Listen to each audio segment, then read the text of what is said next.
Okay, so big summary of the whole research experience was the Legacy Museum and also the Legacy Memorial. And the reason why is because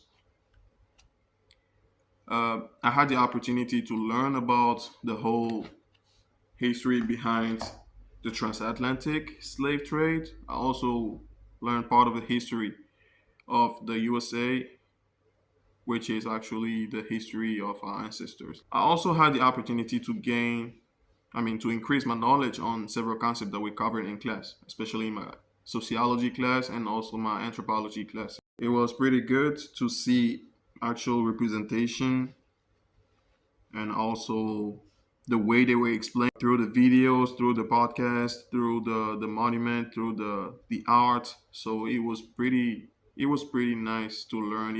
It was a heavy day because it was emotional, anger and sadness, but we had to learn anyway. It was pretty easy actually with all the circumstances.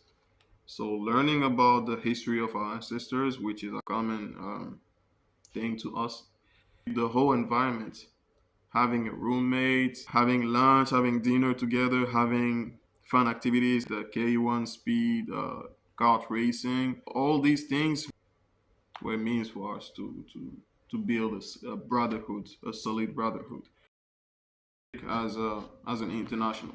In my country, when you hear the name Dr. Luther King, the only thing you are going to think about is I have a dream or I had a dream. And he was a pastor, he was an American, but not deeply about the civil rights and all these things, which is actually very important and a very important part of our history.